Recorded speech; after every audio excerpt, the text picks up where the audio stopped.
The Honourable Member for Calgary-Greenway. Thank you, Madam Chair. I have an amendment I would like to there you go.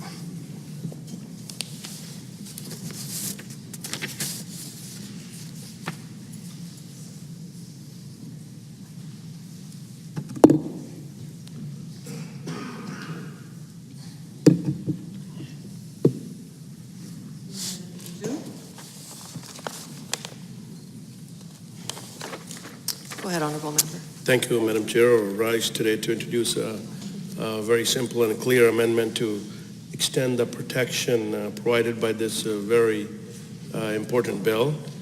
I remember we heard the personal and very touching statements by the members on the both sides of the House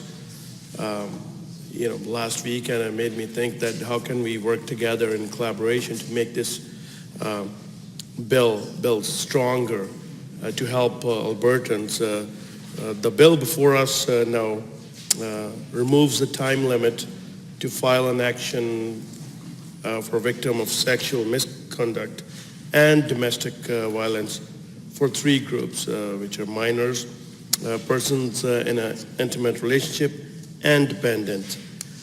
This amendment adds protection for a fourth group, that is disabled persons.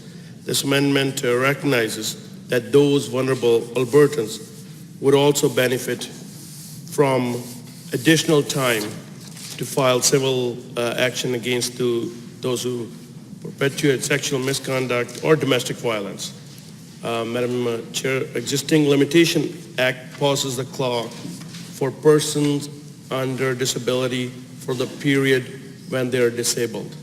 But we should ensure that all individuals who are victimized when they are disabled or victims who later become disabled, perhaps due to the misconduct or domestic violence itself, have full opportunity to this act.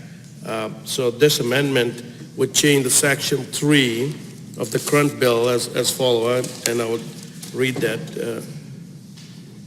To move the bill to an act to remove barriers for survivors of sexual and domestic violence be amended in section 3 in the proposed section 3.1 subsection 1 as follows. A, in clause B, by striking out or at the end of subclause 2 by adding or at the end of subclause 3 by adding the following after subclause 3. 4, the person with the claim was a person under disability.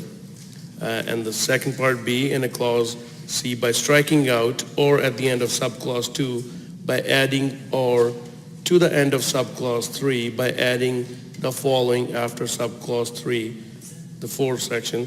The person with the claim was a person under disability.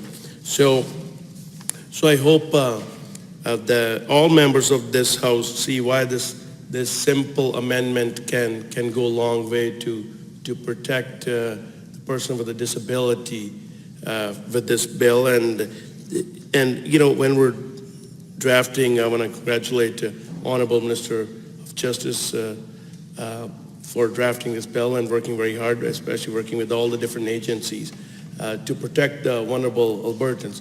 So I think by adding this fourth group would strengthen this bill, and I hope all the members of this House would support this amendment. Thank you, Madam Chair.